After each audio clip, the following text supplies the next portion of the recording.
Welcome to the Real News Network. I'm Paul Jay in Baltimore, and welcome to Reality Asserts Itself. We're continuing our series of interviews with Max Blumenthal about his new book, and he now joins us in the studio. Max is an award-winning journalist, a best-selling author, and his last book, before this one, was Republican Gomorrah, Inside the Movement That Shattered the Party. It was a New York Times and Los Angeles Times bestseller, and of course, this book is Goliath, Life and Loathing in Greater Israel. Thanks for joining us again. Good to be with you. So you have a profile of a very fascinating guy in the book, and I want to read a quote. His name is Arnon Sofer, and I'll read a quote from the book, and then we'll talk about him. As with everything that guided Israel's national policy, demographics were an overriding factor. Quote, unilateral separation doesn't guarantee peace, Arnon Sofer, the so-called Arab counter, who helped devise the Gaza separation, remarked in 2004. It guarantees a Zionist Jewish state with an overwhelming majority of Jews, end quote.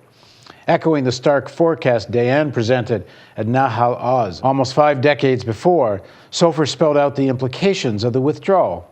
Quote, when 2.5 million people live in a closed-off Gaza, it's going to be a human catastrophe. Those people will become even bigger animals than they are today, with the aid of an insane fundamentalist Islam. The pressure at the border will be awful. It's going to be a terrible war. So if we want to remain alive, we have to kill and kill and kill all day, every day. If we don't kill, we will cease to exist. So tell us about Arnon Sofer, because when I read this quote, I first of all wanted to know, well, is this some like crazy guy on the margins of Israeli society? And I went and we'll put up his picture for you.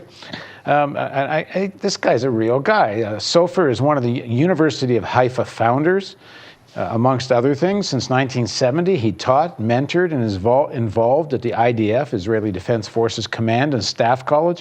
In 1978, he became a professor of the National Defense College and was appointed head of the college research center in 2007. He's retired now, but he teaches senior people in the military. And this is his quote, kill, kill, kill if we want to exist.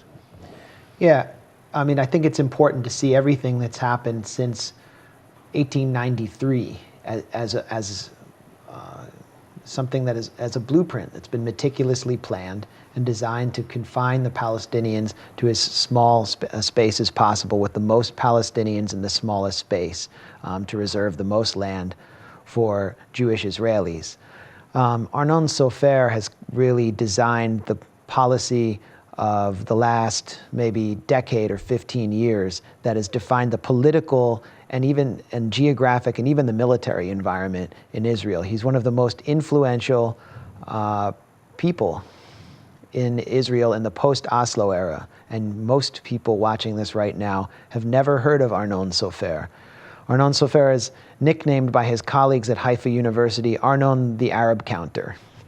And that's because he is a demographer who's obsessed with conceiving policies and plans to engineer the Jewish demographic majority until well into the future.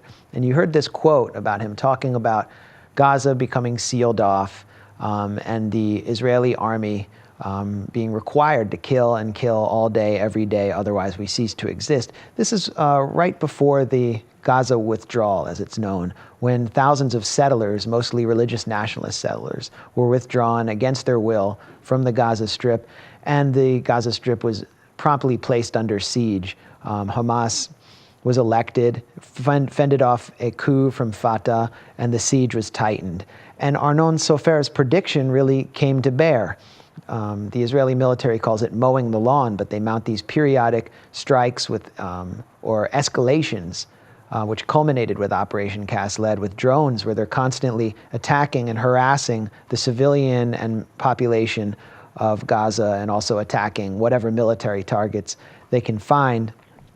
And this relates to the general policy of separation. Israel has officially separated with Gaza. It no longer has settlements there. It has no desire to be among the people, and so they have basically become surplus humanity. Gaza has to be warehoused. Then Sofer devised this policy because the Gaza Strip consists of 80% refugees who actually have connections to land inside Israel, primarily in southern Israel, were ethnically cleansed in 1948 and in the years afterwards, and they'd like to return. So this is a way of maintaining the Jewish demographic majority. But even before that, Sofer produced an influential monograph called Israel 2000 to 2020, where he predicted the end of a Jewish demographic majority between the river and the sea, unless Israel carried out a certain blueprint. And he sold Ariel Sharon on this blueprint right before Sharon became prime minister. And it demanded that Israel build a separation wall within the West Bank, surrounding the major Jewish settlement blocks and bringing them into what would be a future Jewish state, then confining the Palestinians to what he called three sausages, which are the three major Bantustans of the West Bank, which we talked about before, the three major population areas. This was what convinced Sharon to begin building the separation wall, which has caused so much misery among Palestinians. And it's actually a policy that the Israelis, that Sofer refers to as hafradah, or separation, which is really eerily reminiscent of the Afrikaans phrase apartheid, which means separateness. And it's through this policy, Sofer's ideas have influenced and even animated the political reality today in Israel, where Palestinians from the West Bank and Gaza have basically disappeared from Israeli life, or they're not as present inside Israel proper. And so Benjamin Netanyahu is able to boast of this kind of one-way peace and preside over it, where Israelis are at the beach in Tel Aviv, they're at cafes in West Jerusalem, and they don't fear Palestinians anymore, and they hardly see them anymore. Early in the 90s, Yitzhak Rabin declared his goal was to take Gaza out of Tel Aviv, and that's happened under Netanyahu. During the Second Intifada, when there was a wave of suicide bombings, Haaretz, the voice of the liberal Israeli public, declared that the repression campaign in the West Bank of the Israeli army was a war for croissants in the morning and beer in the evening, because it was the cafes of the enlightened public that were under attack, the bars of the enlightened public that were under attack by suicide bombers. It was Benny Morris's cafe that was bombed in Jerusalem that led him to this extreme right-wing conclusion that Palestinians have to be placed into a cage. So they have been put in a cage under Sofer's policies in the Gaza Strip and increasingly in the West Bank.